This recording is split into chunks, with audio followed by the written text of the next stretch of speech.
আসসালামু আলাইকুম। বৈষম্য বিরোধী মেডিকেল টেকনোলজিস্ট ঐক্যজোট চলমান ন্যায্য দাবি, ন্যায্য অধিকার আদায়ে আন্দোলনে যারা যোগ দিচ্ছেন তাদের অসংখ্য ধন্যবাদ এবং ২৫ তারিখে একটা কঠোর আন্দোলন হবে। সেই আন্দোলনে আপনারা সকলে যোগ দিবেন। এটা আমার অনুরোধ। এবার আমরা দেখব যে আমাদের ন্যায্য দাবিগুলো, ন্যায্য অধিকারগুলো কি, কি?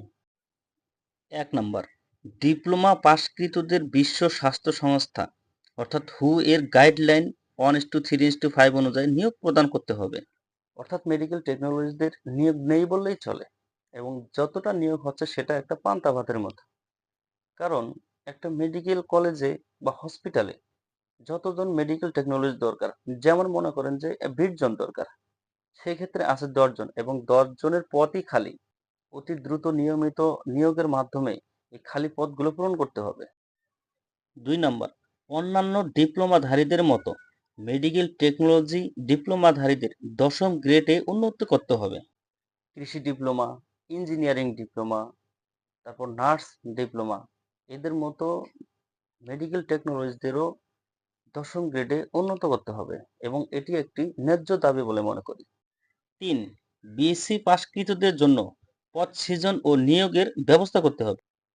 একজন পেশেন্টের রোগ নির্ণয়ের ক্ষেত্রে এমবিবিএস এর চেয়েও একজন best medical technologist details study করে থাকেন এবং মেডিকেল সায়েন্সে রোগ নির্ণয়ের ক্ষেত্রে বেস্ট মেডিকেল টেকনোলজিস্ট একটা গুরুত্বপূর্ণ ভূমিকা পালন করে।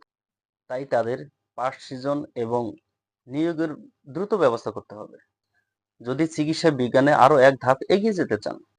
আচ্ছা, মেডিকেল টেকনোলজিস্ট বলতে আসলে কি বোঝায়? তাদের যোগ্যতা কি? ল্যাবরেটরিতে রোগ নির্ণয়ের ক্ষেত্রে একমাত্র ভূমিকা পালন করে থাকেন মেডিকেল টেকনোলজিস্ট। এই মেডিকেল টেকনোলজিস্ট তাদের যোগ্যতাটা কি? কিভাবে তারা মেডিকেল টেকনোলজি? একজন বিএসসি ইন মেডিকেল টেকনোলজিদের নিয়োগ কেন হবে না? তাদের এটা যৌক্তিক দাবি। এসএসসি সায়েন্স, এইচএসসি সায়েন্স এবং 60 মার্ক ছাড়া কেউ আবেদনই করতে পারবে না বিএসসি মেডিকেল টেকনোলজিস্টের অ্যাডমিশনে এবং বিএসসি পড়তে গেলে প্রতি ইয়ারে তাকে 60 মার্ক উঠাইতে হবে। যেমন উদাহরণ দিচ্ছি, এসএসসিতে 33 মার্কে পাস, কিন্তু বিএসসি মেডিকেল টেকনোলজিস্ট যেহেতু এটা মেডিকেল সেক্টরে, তাই তাদের 60 মার্কে পাস। অর্থাৎ একজন মেডিকেল টেকনোলজি 60 মার্ক হলে সে পাস করতে পারবে, যেখানে একজন এমবিবিএস 50-তে পাস। ৪. মেডিকেল টেকনোলজি শিক্ষার মান উন্নয়নে স্বতন্ত্র অধিদপ্তর, পরিদপ্তর ও কাউন্সিল গঠন করতে হবে। ৫. শিক্ষানবিশ টেকনোলজিস্টদের কে শিক্ষানবিশকালে অবশ্যই ভাতা প্রদান করতে হবে। এটা হয়তো অনেকে বুঝে নাই, তাই না? তাই তো। একজন মেডিকেল টেকনোলজিস্ট তার পড়াশোনা শেষে প্রশিক্ষণের জন্য মেডিকেল কলেজ বা হসপিটালে যান, যেটাকে বলে ইন্টার্নি বা ফিল্ড ট্রেনিং বা শিক্ষানবিশ। যেহেতু তারা ৬ মাস বা ১ বছরের জন্য প্রশিক্ষণ নিতে যান একটা মেডিকেল কলেজে, সেহেতু তাদের শিক্ষানবিশ ভাতা দেওয়া জরুরি। ৬. বিএসসিতে ভর্তির ক্ষেত্রে সরকারি চাকরিজীবীদের প্রাপ্ত অধিকার ৫০% কোটা বাতিল করতে হবে। একজন সরকারি চাকরিজীবী বা তার সন্তান বা তার সন্তানাদি 50% কোটাতে ভর্তি হতে পারবে, অ্যাডমিশন হতে পারবে বিএসসি মেডিকেল টেকনোলজি। এটা কোন ধরনের কোটা? সো অবশ্যই এই কোটা বন্ধ করতে হবে। ৭. মেডিকেল টেকনোলজিস্টগণের সাথে ডাক্তারগণের প্রভুসুলভ আচরণ পরিহার করতে হবে, প্রয়োজনীয় দিক নির্দেশনা প্রদান করতে হবে এবং তা বাধ্যতামূলক। ৮. যিনি যেই বিষয়ের doctor, pathology, microbiology, biochemistry, haematology, সেই বিষয়ের রিপোর্টে স্বাক্ষর করবেন। পর্যাপ্ত ডাক্তার না পাওয়া গেলে বিএসসি বা এমএসসি পাশকৃত টেকনোলজিস্টের স্বাক্ষর রিপোর্ট ছাড়তে হবে। কোনো অবস্থাতেই একজন ডাক্তার একাধিক ল্যাবে পেজ স্বাক্ষর দিয়ে যাতে পকেট ভারী করতে না পারে তা কঠোর মনিটরিং এর মাধ্যমে বন্ধ করতে হবে। একটা ল্যাবরেটরিতে কোন কোন ডাক্তারগুলো রোগ নির্ণয় করে থাকেন?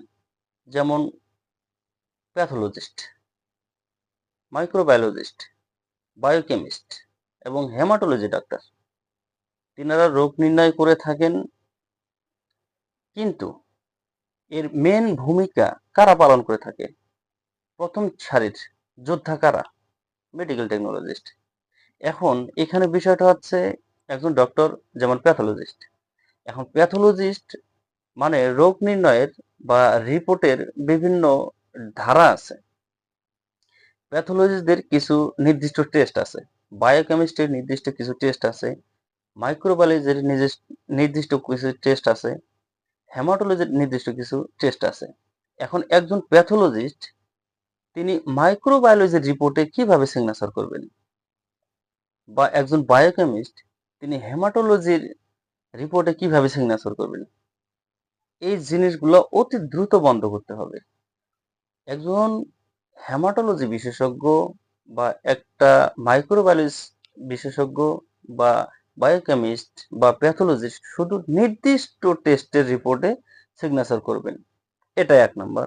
2 নাম্বার বিষয় হচ্ছে, তিনারা টেস্ট না করেও, রিপোর্ট না দেখেও তারা কিভাবে টাকা নিচ্ছেন। তিনি পেজ সিগনেচার করে চলে যাচ্ছেন, সেই পেজে রিপোর্ট বের করে সেই রিপোর্ট ছাড়া হচ্ছে, কিন্তু তিনি সেই টেস্ট সম্পর্কে অবগত না। সেই টেস্ট হয়েছে কিনা, কিভাবে হলো, কি রিপোর্ট গেল, তিনি একেবারেই এই বিষয়ে অজ্ঞ, তিনি কিছুই জানেন না। কিন্তু দিন শেষে এটার উপরে তিনি পার্সেন্টেজটা কিভাবে পায়, এটা আমার বোঝে আসে না।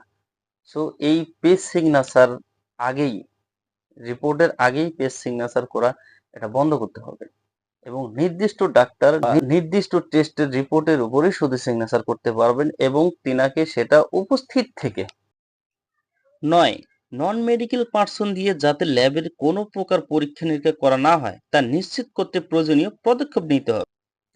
এটা বাংলাদেশে সম্ভব, এটা বাংলাদেশে সম্ভব, কারণ বাংলাদেশ বৈষম্যের শিকার। বাংলাদেশ মানে বৈষম্য লজিস্ট, বাংলাদেশ বৈষম্যের শীর্ষে উঠে গেছে। সো বাংলাদেশে এটা সম্ভব। একজন non medical person medical report, medical test, মেডিকেলের কাজ করে থাকেন, শুধু বাংলাদেশে সম্ভব। আমাদের মেডিকেল সায়েন্সে বাংলাদেশের উন্নত করতে গেলে, মেডিকেল সায়েন্সের গুরুত্বপূর্ণ কাজগুলো যারা করে থাকেন, এইখানে যদি নন মেডিকেল পার্সন থাকে তাদেরকে অবশ্যই অবিলম্বে তাদেরকে বের করে দিতে হবে, বা তাদের সেই কাজ থেকে বিরত রাখতে হবে। এই অধিকারে আমরা কঠোর থেকে কঠোরতম হব। 10. ব্যক্তি মালিকানাধীন প্রতিষ্ঠানে নিয়োগের ক্ষেত্রে সর্বনিম্ন বেতন সিনিয়র টেকনোলজিদের জন্য 25,000 ও অপেক্ষাকৃত জুনিয়র জন্য সর্বনিম্ন বেতন 22,000 টাকা নির্ধারণ করতে হবে। আপনারা চিন্তা করেন, একজন মেডিকেল টেকনোলজিস্ট তিনারা এত পরিশ্রম করে, এত কষ্ট করে একটা সার্টিফিকেট অর্জন করলেন, এই সার্টিফিকেটের কি কোনো ভ্যালু নাই? একজন বিএসসি ইন মেডিকেল টেকনোলজিস্ট, তিনি এসএসসি সায়েন্স, ইন্টার সায়েন্স এবং 5 বছর ধরে একটা কোর্স করলেন প্যাথোলজি বা ল্যাবরেটরিতে,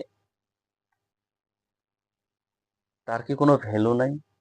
তিনি এত কষ্ট করলেন, এত পড়াশোনা করলেন, অথচ 5 বছর একটা বিষয়ে পড়াশোনা করার পর তার বেতন কিভাবে 10-20 হাজার টাকা হয়? কিভাবে তার বেতন 15,000 টাকা, 12,000 টাকা হয়? এটা দিয়ে কি এই বর্তমান যুগে, এই পরিস্থিতিতে, বর্তমান সময়ে, এই সিচুয়েশনে, এই যুগে কি 10, 15, 20 হাজার টাকা দিয়ে কোনো ফ্যামিলি চলে? লক্ষ লক্ষ টাকা একজন টেকনোলজিস্ট দ্বারা কামিয়ে নিচ্ছেন ল্যাবরেটরির মালিকগণ, কিন্তু একজন টেকনোলজিস্ট তিনার বেতন 15-20 হাজার। অবশ্যই এই বেতন সর্বনিম্ন 22 থেকে 25 হাজার করতে হবে, এটা সর্বনিম্ন। 11. শ্রম আইন অনুযায়ী কর্মঘণ্টা নির্ধারণ করতে হবে, অতিরিক্ত সময় ডিউটি করলে অবশ্যই ওভারটাইম দিতে হবে। এটা তো একেবারেই হাস্যকর। একজন মেডিকেল টেকনোলজিস্ট একটা ল্যাবরেটরিতে 8 ঘন্টা কাজ করলেই তার এনাফ, তিনি যথেষ্ট কাজ করতে পারবেন। কিন্তু 8 ঘন্টা পর তার দ্বারা যখন 10 ঘন্টা কাজ হবে, তার ব্রেন ভালো সার্ভ করতে পারবে না, তার ব্রেন ভালো জিনিস আর দিতে পারবে না, রিপোর্টে ভুল হওয়ার সম্ভাবনা থাকে, কারণ তিনি একজন মানসিক হ্যারাসমেন্টে পড়বে। তার মাথায় যতটুকু থাকা দরকার 8 ঘন্টার মধ্যেই চলে গেছে। বাহির দেশে সবচেয়ে ভালো হয় 6 ঘন্টা, কারণ 6 ঘন্টা ব্রেন ভালো কাজ করে। এর পরেও তার জন্য ওভার ডিউটি নেই। মানে এখন ল্যাবরেটরি মালিকগণ এমন হয়ে গেছেন যে তারা ডিউটি কিভাবে ঠিক করে দেন। মানে আসার সময় আছে, যাওয়ার সময় নেই। মানে আপনি জাস্ট টাইম ইন করবেন এবং আউটের কোনো সময় নেই। 8 ঘন্টা, 10 ঘন্টা, 12 ঘন্টা, নো ফ্যাক্ট। এই জিনিসগুলো অবশ্যই বন্ধ করতে হবে। আসার নির্দিষ্ট সময় থাকতে হবে, নির্দিষ্ট সময় তাকে যাইতে হবে, যেতে দিতে বাধ্য হতে হবে, প্রয়োজনে তাকে ওভারটাইম দিতে হবে। এটা অবিলম্বে, এটা জরুরি ভিত্তিতে করতে হবে। 12 সর্বশেষ, ব্যক্তি মালিকানাধীন প্রতিষ্ঠানে নিয়োগের ক্ষেত্রে বেতন ভাতা ও অন্যান্য সুযোগ সুবিধা সম্মিলিত নিয়োগপত্র প্রদান ও ছাঁটাইয়ের ক্ষেত্রে অবশ্যই বিধি মানতে হবে। সর্বশেষ, এই জিনিসটা মেইন, কারণ একটা প্রাইভেট প্রতিষ্ঠানের নিয়োগপত্র থাকে না। এই নিয়োগপত্রটার একটা ভ্যালু আছে। একজন মেডিকেল টেকনোলজিস্ট একটা প্রাইভেট প্রতিষ্ঠানে তিনি অ্যাডমিশন হলেন, তিনাকে একটা নিয়োগপত্র প্রদান করা হবে। সেই নিয়োগপত্রে অবশ্যই ডিউটি, সময়, তার বেতন ভাতা, অন্যান্য সুযোগ সুবিধা উল্লেখ থাকতে হবে। কিন্তু বর্তমানে তিনাকে কোনো একজন মেডিকেল টেকনোলজিস্টকে নিয়োগ দেওয়ার পরও তিনাকে কোনো নিয়োগপত্র দেওয়া হয় না। এই নিয়োগপত্র অবশ্যই প্রদান করতে হবে এবং এই নিয়োগপত্রে অবশ্যই সুযোগ সুবিধা, বেতন ভাতা এটা উল্লেখ থাকতে হবে। এবং একজন মেডিকেল টেকনোলজিস্টকে ছাঁটাইয়ের ক্ষেত্রে অবশ্যই তাকে সময় দিতে হবে সর্বনিম্ন 3 মাস। হুটহাট করে বললাম যে কাল থেকে আসিও না, মানুষের বিবেক কি চলে গেছে? একটা মানুষের বিবেকে আসা দরকার যে আমি তিনাকে বললাম যে কাল থেকে আসিও না, তাহলে এই লোকটা কাল থেকে কি করবে? তার স্ত্রী সন্তান, তিনি কিভাবে চলবেন? আর বাংলাদেশের তো বিবেক সব বিক্রি করে ফেলছেন। আমাদের এই টেন্ডেন্সিটা চেঞ্জ করতে হবে, আমাদের মনুষ্যত্ব ফিরিয়ে আনতে হবে। সকলেই ভালো থাকবেন। ধন্যবাদ।